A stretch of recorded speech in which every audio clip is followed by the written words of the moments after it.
En cualquier historia los villanos son extremadamente importantes, ya que estos sirven para reafirmar o también cuestionar las posturas de los protagonistas y los ideales que el autor intenta transmitir a través de él con su historia. Vamos, que estos personajes sirven para mucho más que ser sacos de boxeo que eventualmente serán derrotados. Algunos imponen mucho respeto, otros generan bastante odio. Existen casos puntuales que hasta empatía generan, o incluso admiración. Vamos, que hay de todo un poco. Y debido a la cantidad de capítulos que tiene One Piece, en esta historia existen muchísimos villanos de distintos tipos, los cuales les iré mencionando en este video desde los menos interesantes hasta los mejores, y aprovecho para aclarar un par de cosas. Lo primero es que para ser un buen villano no es necesario ser poderoso, no se preocupen, les iré dando las razones con ejemplos a lo largo del video. Y lo segundo es que no hay que confundir villanos con antagonistas, son dos cosas totalmente distintas. Los villanos en una historia son la representación del mal, y por lo mismo se pasan la moral por ustedes saben dónde, con el fin de conseguir sus objetivos. En cambio, los antagonistas simplemente se contraponen al protagonista por contextos o motivaciones determinadas, pero no tienen por qué ser malos per se. Un ejemplo claro de estos son Smoker y Magellan, que simplemente hacían su trabajo oponiéndoseles a Luffy, pero que a priori no son personajes malos dentro de su historia, ya que buscan hacer el bien a su manera. Y bueno, habiendo aclarado esto, ahora empecemos con la primera tanda de villanos. Estos son los peores, así que no profundizaré mucho en ellos más allá de las razones por las cuales se encuentran aquí, para quitarles rápido de encima y centrarnos en los que sí que valen la pena, aunque bueno, también haré algunas excepciones con personajes que sí que merecen explicación del por qué son tan malos. Pero dejemos de dar tantas vueltas. El peor villano de One Piece hasta el momento es Jay Garcia Saturn, es decir, el villano del arco actual de Egghead. Este tipo es deficiente hasta por si acaso, hasta el punto en el que será un guionazo que su superior no le liquide luego de haberlo demostrado en reiteradas oportunidades, entre las cuales están no capturar a Luffy cuando pudo antes de que generara más problemas en el mundo a sabiendas que tenía una fruta misteriosa, el sombrero de Roger y el apellido de Dragon. Por otro lado también está dejar escapar a Sabo de Mary Joyce en el último Reverie luego de que viera la apariencia de Imu, el secreto más importante guardado hasta ahora. Pero ya hablando de él específicamente, también tenemos la estupidez de darle una fruta súper peligrosa a Bonnie tras experimentar con ella para luego dejarla libre, cosa que actualmente le está pasando mucha factura. Luego el dejarse engañar por Vegapunk en varias oportunidades al estar supervisando su trabajo. Y para no ahondar más en sus estupideces, las cuales abundan, por último tenemos el caso de que, a pesar de que es capaz de literalmente explotar cabezas con la mirada, no se le ocurrió usar ese poder para liquidar a los Mugiwara que se cruzó durante el arco de Egghead a sabiendas que son una tripulación extremadamente problemática. Este tipo tiene un montón de habilidades mortales que se le olvidó usarlas contra los protas porque simplemente es idiota. Y con esto se demuestra que, por muy fuerte que seas, eso no te asegura ser un buen villano. Saturn es uno de los bichos más poderosos visto hasta ahora en el manga, pero por todas estas tonterías que les mencioné hace rato, es el peor villano de esta historia a pesar de ello. Nunca había visto a alguien tan pero tan imbécil. Ahora, sin salirnos de la mediocridad del arco de Egghead en este aspecto, ahora tenemos el caso de York, la satélite que traicionó a Vegapunk filtrando información al gobierno para hacerse Tenryubito. Y bueno, la razón por la que ella está aquí es porque se tuvieron que dar un montón de conveniencias descaradas en el guión para que su plan de traicionar a sus compas se diera. Cosas como que ellos supieran que alguien les estaba traicionando pero que decidieran no hacer nada al respecto, o que la cadena de mando de los Serafins modificara su funcionamiento para que ella pudiera controlarlos y hacer el desmadre. Son ejemplos claros de ello. Por otro lado, el plot twist de que ella era la traidora nos dejó a todos sorprendidos, pero esto porque nadie se esperaba que el giro de trama fuera tan malo, ya que era tan obvio que era la más sospechosa que nadie se creyó que Oda escribiría algo tan mediocre, pero al final lo hizo. Y ya hablando de Oda, imagínense que la trama de York fue tan mala que el propio autor se aburrió de escribirla y nos metió un timeskip de un día en el arco para solucionar eso fuera de cámara. En fin, un despropósito total de tinta. Empezamos fuerte, vamos ahí a tope. Ahora, continuando con los villanos mediocres, tenemos al Capitán Morgan del East Blue. Ya saben, el tipo con la mano de hacha y mandíbula rara. Este sujeto cumplió la función de ser el primer representante de la corrupción de la marina, ya que recordemos que andaba más pendiente de hacerse a sí mismo una estatua antes de que encargarse de los problemas reales de Shell's Town. Debido a esto, todos sus subordinados celebraron cuando un par de piratas le derrotaron. En este caso ya este tipo es funcional, así que tampoco hay mucho que agregar, pero por lo simple que es en cuanto a concepto se queda aquí tan abajo. Un poco más arriba está Alvida, la primera pirata villana de One Piece, y es que debemos recordar que esta tipa fue a la que Luffy mandó a volar en el capítulo 2 del manga. En aquel entonces Alvida se creía que era una de las piratas más potentes del East Blue y planeaba dominarlo, si no mal recuerdo, cosa que habría sido imposible porque en ese mar había un puñado de piratas que la tenían mucho más claro que ella. Mismamente el haberse topado con Morgan habría sido su fin. El tema con ella es que más adelante se le sacó provecho y se convirtió en un personaje relativamente recurrente, por lo que al menos en ese sentido Kaido tiene mucho más valor que el Marín. En el siguiente puesto se encuentra el Capitán Kuro, el cual a mi parecer tiene mucho más valor como villano que Alvida por el tema de que él tenía un plan medianamente interesante con el que intentó dejar la piratería y limpiar su imagen. De hecho, que Morgan tenga una vaina rara en la barbilla se debe a que él le derrotara. Por otro lado, tenía también un estilo de combate interesante con sus garras y su gran velocidad. Sin embargo, Luffy se lo papeó en estado base, así que tan bueno no era. De hecho, por aquí les estaré dejando un video de la evolución del protagonista y cómo derrotó a cada villano por si les interesa. Pero volviendo a Kuro, él pecó mucho de ser aburrido y eso le perjudicó a su arco en general. Es por esta razón que se encuentra tan abajo en el top. Ahora, el siguiente peldaño lo ocupa Orochi. Con él sucede que tenía todos los componentes para ser un villanazo, pero su ejecución fue terrible, ya que tenía la fruta de la hidra, la cual le permitía sobrevivir a que le cortaran la cabeza, pero esto solo sirvió en la historia para que le decapitaran varias veces sin hacer absolutamente nada entre medias. Por otro lado está el conflicto que tenían los clanes Kozuki y Kurosumi, que en parte fue lo que le creó a él como villano, pues esto no se cerró nada bien. Es más, como villano Orochi tiene poco valor, ya que solo funciona por tener a Kaido protegiéndolo y a los viejos compañeros de su clan manipulándole. Lo único de valor que tiene es que representa muy bien lo perjudicial que es el odio heredado en una sociedad, así que lo pongo aquí porque al menos Oda intentó hacer algo interesante, aunque la ejecución fuese pésima. Y bueno, por encima de él tenemos a César Clown, uno de los principales responsables de que el arco de Punk Hazard fuera infumable, ya que como villano ahí fue aburridísimo. Todos sabíamos que Luffy eventualmente se lo papearía, nadie tenía dudas de ello. El problema es que nos alargaron demasiado ese resultado, pero ya, hablando de otro tema, miren que hay que ser bien malo usando tu fruta cuando pierdes teniendo el poder de one-shotear a todos simplemente con sacarles el oxígeno de sus cuerpos, cosa que hacía en un principio en el arco, pero que luego dejó de hacer porque patata. Lo único de valor que tiene César es que estaba incluido en la trama de las Smiles con Doflamingo y Kaido, pero del resto es un payaso que solo sirve para ser un personaje recurrente, y de esos hay mejores en esta historia, así que mejor le dejamos aquí junto al resto de mediocres. Ahora nos encontramos entre la élite de la mediocridad, es decir, los villanos que no son tan malos, y el primero de ellos en orden descendente es Krieg, el pirata que fue termopapeado en la Grand Line por Mihawk e intentó quedarse con el baratí. Hay que reconocer que este tipo puso contra las cuerdas a Luffy. De hecho, el final de su pelea fue empate porque mandó al sombrero de paja al agua y quien le tuvo que dar el golpe final fue Gin, cosa que se justifica ya que se construyó esa traición con la desconfianza que él generó entre su banda al verlos como herramientas desechables. En cuanto a ejecución fue bastante convincente y el hecho de que recientemente haya vuelto al manga y que esté en el territorio de Barba Negra le da un plus, así que entre todos los mediocres este es uno de los mejores. Ahora el siguiente es Wapol, un tipo que ejerció de buena manera el concepto de rey tirano y cobarde que Oda quería plasmar como villano del arco de Dram. De buenas a primeras fue un tipo que cuando tomó el mandato hizo lo que le dio la gana con los habitantes, jugando con una cuestión sumamente delicada como lo es el tema de la salud, y su figura quedó aún peor cuando a la primera de cambio, es decir, cuando Barba Negra invadió el lugar, este decidiera dejar su reino a su suerte. Vamos, una joyita de líder, nótese el sarcasmo. Por esta razón creo que es funcional, sin embargo no entiendo muy bien qué ha querido hacer Oda con él últimamente, ya que le hizo un personaje recurrente que tampoco es que diera para mucho más que una mini historia en donde descubriera el Wapol Metal, pero a saber, de momento todo esto no le ha sacado de la mediocridad. Ahora, para ya variar un poco, tenemos un muy buen usuario de su fruta del diablo, y ese es Mr. 3, el cual cumplió como villano del arco de Little Garden. A través de su destreza con su Akuma no Mi supo poner en aprietos a todos los Mugiwara y a unos gigantes, lo cual ya es decir mucho. Sin embargo, más adelante su presencia en la historia se prolongó, y esto hizo más mal que bien, puesto que fue utilizado como un guionazo para justificar que Luffy pudiera salvar a Ace en la plataforma de ejecución, ya que a cuento de nada ese tipo se metió hasta la cocina en un conflicto que ni le afectaba, pero bueno, no quita que al menos por como lo hizo cuando desempeñó el rol de villano sea mejor que todos los anteriormente mencionados.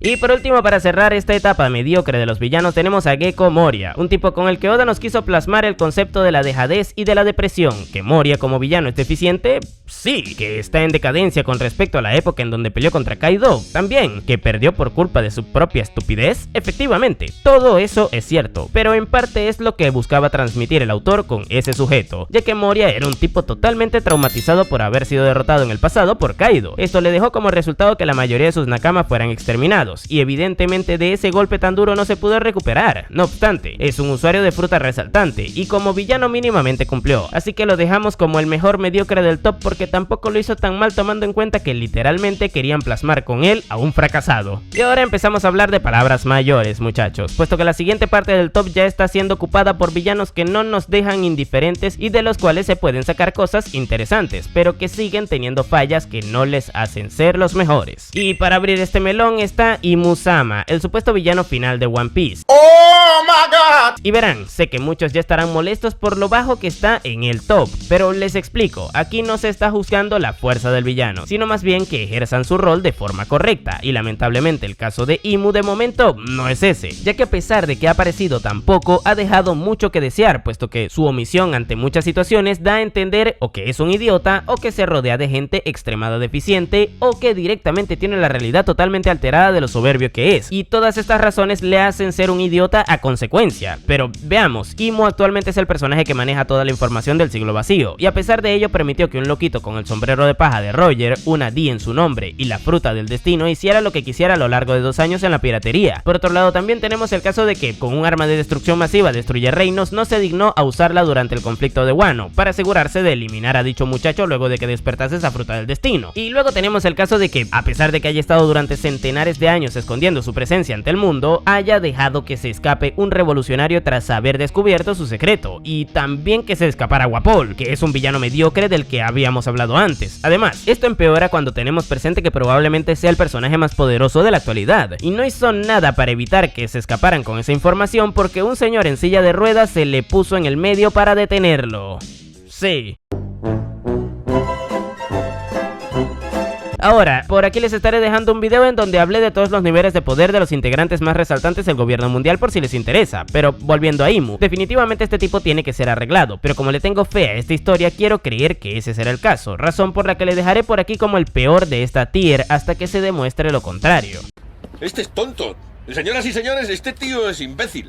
Ahora el siguiente es Jack, un tipo que cumplió de forma resaltante su función en el arco de Zou. Recordemos que él fue el culpable de que Inuarashi y Nekomamushi perdieran una extremidad cada uno, y esto se debe a que el señor con la Swan del mamut se los tanqueara a ambos durante varios días cuando invadió su territorio. Vamos, que Jack luchó sin parar durante decenas de horas contra los dos y al final acabó ganando. Todo esto porque estaba en búsqueda de Raizo, un tipo que al final no pudo encontrar, pero que sí que estuvo siempre por ahí, por lo que podría decirse que Jack tenía razón, y la cosa mejora cuando nos damos cuenta de que su fracaso no fue por su culpa, ya que tuvo que dejar la isla porque Kaido le ordenó que fuera a rescatar a Doflamingo tras su captura por la marina, y cuando regresó a Zou literalmente le recibió su ninja con un trompazo que destruyó toda su flota. O sea, nadie está preparado para que un elefante gigante te pegue una trompada. Pero por otro lado, por buscarle una pega, es bastante sosillo en cuanto a personalidad, y en Wano tampoco es que hiciera mucho, razón por la cual se encuentra tan abajo en el top a pesar de que es bastante funcional. Ahora, si seguimos avanzando, luego tenemos a Roberto Realidades Alteradas Luciano, o mejor conocido como Rob Lucci. Este tipo en un principio era un agente del CP9 que se dedicaba a ser un asesino del gobierno y ya está. Sin embargo, debido a que forma parte de uno de los mejores plot twists de esta historia, el cual es el de que siempre fue un agente encubierto en Water 7, hace que tenga un valor añadido a mi parecer. Y hasta ahí todo bien, sirvió como muro para que Luffy tuviera su primer power up, y el mejor según yo, además de que su derrota nos dejó una de las mejores peleas de esta obra. Vamos, un tipo simple, pero funcional. Sin embargo, más adelante Oda se quiso complicar haciéndole un personaje recurrente intentando desarrollarle a través de una mini historia, para luego inventarse una trama fuera de escena que justificara que fuera reenganchado por el gobierno y ascendido. Esto último se reveló recientemente en un SBS, por cierto, pero con todo esto se justificó que fuera un agente del CP0 y que estuviera presente en Egghead como villano, cosa que no le sumó en nada, ya que ahí solo sirvió como saco de boxeo para Luffy y Zoro. Y sí, podría tener desarrollo en un futuro, pero la ejecución fue un asco, así que en un balance general digamos que está regular, cosa que justifique que esté aquí tan abajo cuando en un principio no estaba nada mal. Ahora, un escalón para arriba está Big Mom, personaje que tuvo el mismo problema de Lucci, es decir, la sacas de su arco donde fue villano principal y se pudre todo. Con la emperatriz sucedió lo mismo. En Whole Cake fue súper interesante cómo se trabajó, ya que era una bestia inderrotable que debían enfrentar indirectamente para cumplir sus objetivos. Luego le dieron un trasfondo bastante bueno y un problema mental súper justificado, pero todo eso se arruinó cuando Oda le metió con calzador en Wano. Ahí solo sirvió para hacer un saco de boxeo al cual ridiculizaron cada 2x3 haciendo que fuera derrotada por comandantes de Yonkou, por los Mugiwara y por un par de supernovas. Vamos, la ridiculez absoluta. La Big Mom de Wano no es ni la sombra de lo que fue la de Whole Cake, y eso le pasa mucha factura, pero como al menos Oda intentó hacer cosas psicológicas interesantes con ella, vale la pena dejarla por aquí y no en el tier anterior.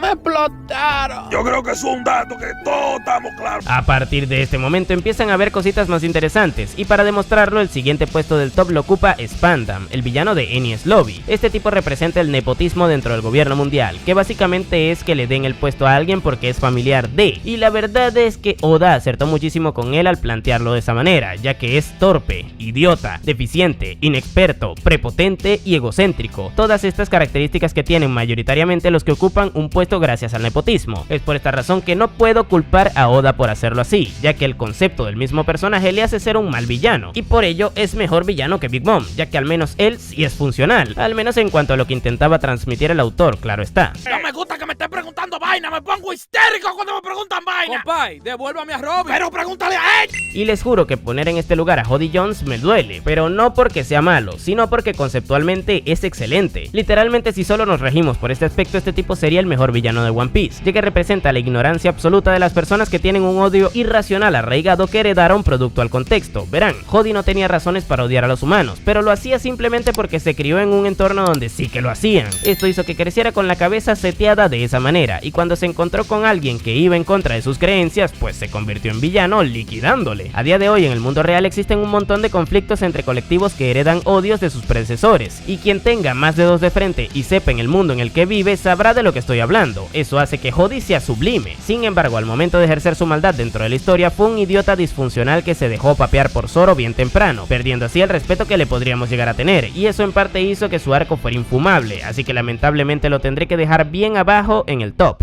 Y ahora tenemos que hablar de Baggy el payaso. Sí, sé que muchos me odiarán porque aman a Baggy, y ojo, yo también lo amo, pero amo su faceta de antagonista, es decir, la actual, y aquí hablaremos del Baggy villano, es decir, el del East Blue, con el cual se transmitió el mensaje de que los tesoros monetarios no eran los únicos que tenían valor en esta historia. Esto gracias a contrastar su visión del dinero y las riquezas con la de Luffy, que valora mucho más los recuerdos y a las personas. Todo esto se hizo de una buena manera, y mejoró aún más cuando nos dimos cuenta de lo que realmente hizo que Baggy odiara a ese sombrero de paja. Vamos, que el payaso del East Blue mejora bastante en retrospectiva. Es por esta razón que se merece estar tan arriba a pesar de no tener mucha complejidad o un poder increíble. Pero si de mejorar en retrospectiva hablamos, quien está en un puesto superior es Arlong, ya que luego de haber visto el flashback de Jinben donde él estuvo presente siendo su compañero y subordinado de Fisher Tiger, ganó mucho más sentido, puesto que ahora su odio hacia los humanos estaba bastante mejor justificado, que era en lo que cojeaba en su etapa del East Blue. Pero es que si hablamos de ese momento puntual de la historia, también debemos mencionar que imponía bastante respeto dado su poder. Vamos, que se bajó a Zoro y a Sanji a la vez. También tenía un plan bastante bien establecido al sobornar marines corruptos para que le dejaran tener secuestrada una isla entera, y encima se hizo odiar mucho por todo lo que le hizo a Nami. Como villano es extremadamente completo, y por esto mismo se justifica que un villano del East Blue esté por encima de gente muchísimo más relevante en su mundo de él como Big Fraude o Saturn. Ahora, si seguimos avanzando, nos toca hablar de Bellamy, un tipo que tiene una carga simbólica brutal dentro de la historia, y que a su vez demuestra que Oda, si quiere, puede hacer cosas muy buenas extendiendo la participación de sus villanos a lo largo de los arcos. Verán, Bellamy funciona brutalmente en el arco de Haya, ya que representa esa incredulidad de los sueños que contrasta bastante bien con la visión de Luffy, y también con la de Barba Negra, dos tipos que, aunque eran muy diferentes, estaban en sintonía al posicionarse ambos en contra de Bellamy, quien se burlaba de los objetivos de Luffy. Verán, que la presentación de Teach sea tan buena se debe en parte a que tiene un contraste brutal con la presencia de Bellamy, al cual le acaba metiendo tremenda papeada por idiota, siendo este un puñetazo bastante satisfactorio, pero es que Oda luego lo vuelve a reutilizar en Dressrosa, lugar en donde se equivocó al depositar toda su voluntad en el bando de Doflamingo, pero también con el tema de que ahora sí respetaba a Luffy, aunque era demasiado tarde para que se cambiara de bando en medio del conflicto, por lo que fue fiel a sí mismo y fue derrotado nuevamente, pero esto permitió que aprendiera de sus errores y se redimiera buscando a través de una mini historia su verdadero sueño, el cual siempre fue el de crear banderas piratas, siendo su primera la de los Mugiwara, en honor al tipo que le recondució su vida. Definitivamente esto es cine, y aunque en cuanto a espectacularidad, carisma y poder falle, no se puede negar que la buena escritura impera, así que al ser funcional y estar maravillosamente escrito, Bellamy se queda bien situado en este top. Joder, esto sí es cine. Ya luego tenemos a Enel, un tipo que la verdad es que me dejó bastante que desear durante el arco de Skypiea, y esto se debe a que le derrotaron más o menos una o dos veces antes de que se lo papearan definitivamente. Vamos, que Wiper se lo papeó con el Impact Dial que le metió en el pecho, pero sobrevivió por guionazo, ya que con su fruta de electricidad se hizo un auto RCP. No conforme con esto, luego Luffy le parte su madre cuando se encontraron en el arca Maxine, pero Oda decidió que sería buena idea alargar más el arco haciendo que Enel se lo quitara de encima lanzándolo al vacío con una bola de oro gigante en el brazo. Vamos, que ya para este punto todos dábamos por hecho que Luffy se lo iba a papear, esto porque era inmune a sus rayos, pero bueno, no se puede negar que al menos el tipo tenía un poder brutalmente destructivo, y que además obtiene un bonus por haber dominado el mantra o haki de observación desde tan temprano en esta historia. Sin embargo, fue lo suficientemente idiota como para intentar enfrentarse a Luffy valiéndose de su forma final, la cual consistía en obtener más poder utilizando la electricidad para pelear contra él, a pesar de que ya sabía que Luffy era inmune a ella.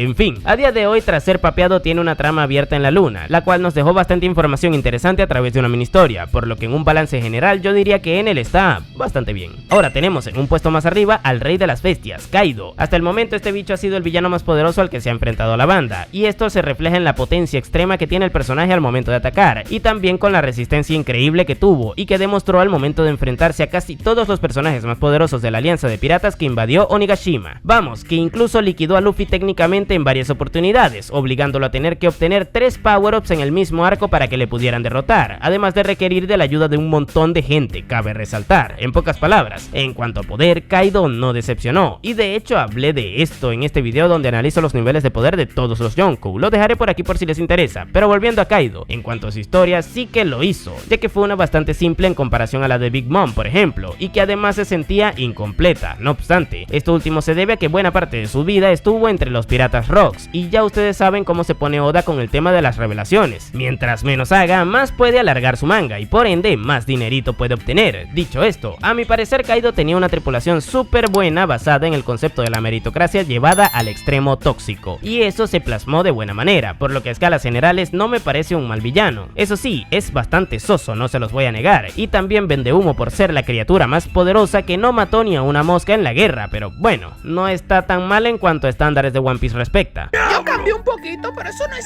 nada. No, a mí no me venga con vaina de que de cambiar, porque la gente cambia. Tú parece que tú te comiste al Lin fue. Ahora, a mi parecer el mejor villano de esta tier intermedia es Saint Charlos, ya saben, el tipo que recibió el puñetazo de Luffy en Shabondi, y la razón es simple, este tipo es Orochi pero bien hecho, porque tiene todas las cosas despreciables que tiene Orochi, pero sin complicarse tanto con tramas innecesarias. Ambos te generan odio, pero en su caso Oda no sintió la necesidad de justificar sus malas acciones con una trama pedorra de odio entre clanes, ya que lo que explica que Charlos sea un tipo extremadamente repulsivo es su contexto y ya está. Él trata a la gente como animales porque nació siendo un Tenryubito y listo. Son personajes que no tienen ningún tipo de valor que corresponda a los que se profesan en la historia, y por lo mismo no merecen empatía por parte del espectador. Y sí, sé lo que están pensando, que un Tenryubito random esté por encima de un miembro del Gorosei y de literalmente el gobernante del mundo, pero esto es lo que demuestra de forma perfecta que a veces para crear villanos funcionales no hace falta complicarse mucho, ni tampoco hacerlos poderosos. Saint Charlos no tiene errores de escritura, y eso ya es decir mucho siendo un miembro del gobierno mundial.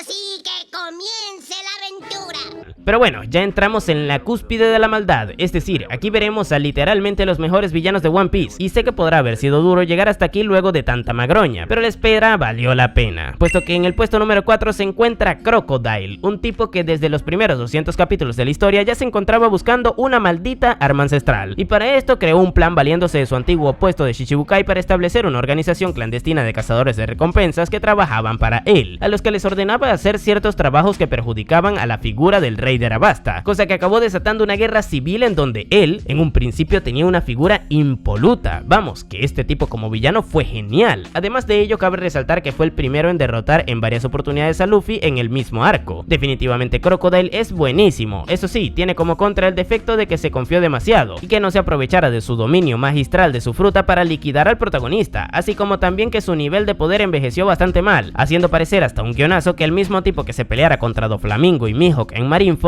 haya sido derrotado por Luffy previamente. Sin embargo, las cosas como son, sus aspectos positivos son mucho más resaltantes que los negativos, y es por esta razón que es el cuarto mejor villano de One Piece. Es que yo soy el Crow, la parada de la calle, el líder del combo los 16. En el puesto número 3 del top se encuentra Akainu, y con él sucede una cosa, ya que no estoy totalmente seguro de si considerarle villano o antagonista. Sin embargo, por si las dudas lo coloco aquí. Akainu es el marín más extremista de la organización, siendo capaz de tomar la decisión de liquidar a todo un barco de habitantes de Ohara con tal de minimizar las posibilidades de que se filtrara lo que los eruditos estaban investigando. Esto fue una gran jugada por parte de Oda, puesto que ya hizo que su imagen de personaje letal estuviera presente desde el vamos, cosa que no hizo más que mejorar cuando le vimos entrar en acción nuevamente en Marineford, ya que ahí fue quien más daño le hizo al emperador Barba Blanca, volándole media cabeza de un puñetazo y dejándole un par de agujeros en el pecho gracias a la fruta Magu Magu. Con esto Akainu demostró ser un marín extremadamente peligroso en el combate, cosa que se reafirmó en el momento en el que le vimos liquidara Portgas the Ace antes de que se escapara con Luffy. Ya con esto Oda nos dejó bien en claro que si Akainu estaba presente tendríamos que tener mucho cuidado. De hecho, tan peligroso es este personaje que luego del salto temporal le tuvo que encerrar en una oficina para que no eliminara a media población pirata. A día de hoy Akainu es uno de los pocos personajes que mantienen la sensación de peligro en este manga, y esto es justo y suficiente para que se quede con el puesto número 3 y medalla de bronce del top.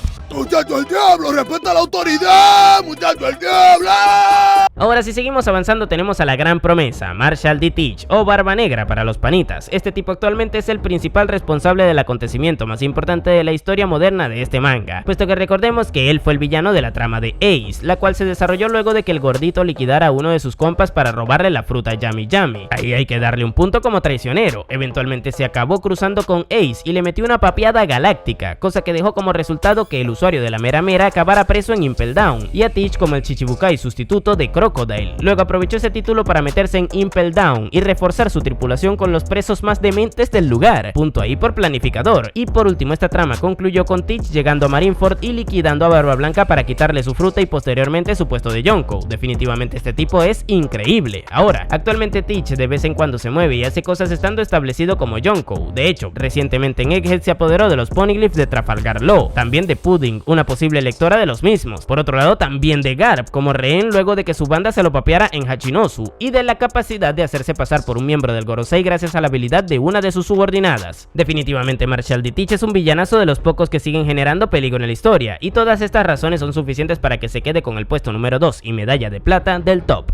Este muchacho me llena de orgullo. Y llegados a este punto ya todos imaginarán quién es el mejor villano de One Piece, ya que este es valorado por su buena escritura incluso fuera del fandom. Exacto, les hablo de Don Quijote do Flamingo. Y es que con Doffy se da una cosa impresionante, esa es la de que junta todas las características que hacen que un villano sea llamativo. Verán, es muy poderoso, esto gracias al dominio magistral de su fruta, y si bien es cierto que a día de hoy quedó bastante por detrás en las escalas de poder, a fines prácticos debemos evaluarlo en su contexto, es decir, Dressrosa, y para ese entonces Doflamingo sí que era bastante poderoso. De hecho, hablé de esto más a profundidad en el video de los niveles de poder de los Shichibukai que les dejaré por aquí. Por otro lado, también está bien escrito, y eso se debe a que tiene un descenso a la locura sublime que podemos apreciar en su flashback. Ahí vimos cómo pasó de ser un niño malcriado de Mary Joyce a vivir en la miseria, cosa que le generó resentimiento y que acabó haciendo que liquidara a su padre y posteriormente a su hermano por ponerse en su contra. Ya con esto no había vuelta atrás, Doflamingo nació para ser malo y el mundo le hizo ser peor, simplemente God este flashback. Luego tenemos el caso de que tiene una personalidad súper carismática. A día de hoy mucha gente tiene este desgraciado como uno de sus personajes favoritos, y esto se debe a sus múltiples excentricidades y el aura de despiadado que le rodea. Jamás alguien se vio tan facheramente maligno con unos pantalones 3/4 rosados. Y por último tenemos el caso de que se ve súper entrelazado con su historia. Vamos, que Doflamingo fue parte de la trama principal del principio del Nuevo Mundo, al ser el nexo entre Kaido y Caesar Clown, y a su vez controlaba el Bajo Mundo, y actualmente, a pesar de haber sido capturado, de vez en cuando nos suelta perlitas en forma de burlas que demuestran que sabe cosas que nosotros aún no conocemos como espectadores. Y es que la historia siguió y Doffy sigue burlándose. Simplemente cine. Doflamingo es el mejor villano de One Piece y uno de los mejores personajes de esta obra, cosa que le hace digno merecedor del puesto número 1 y de la medalla de oro del top. Y bueno gente, estos fueron del peor al mejor villano de One Piece. Puede que me haya olvidado de alguno que otro que no sea tan interesante, pero a priori creo que los más trascendentales están aquí. Recuerden que existe una gran diferencia entre villanos y antagonistas, razón por la que me gustaría hacer otro video en donde les ponga a ellos del peor al mejor. Déjenme su like si les gustaría verlo. Dicho lo cual, por aquí les estaré dejando una lista de reproducción de la evolución de todos los Mugiwara por si les interesa echarles un ojo. Y sin nada más que decir, tú puedes llamarme Napo y nos vemos en el siguiente video.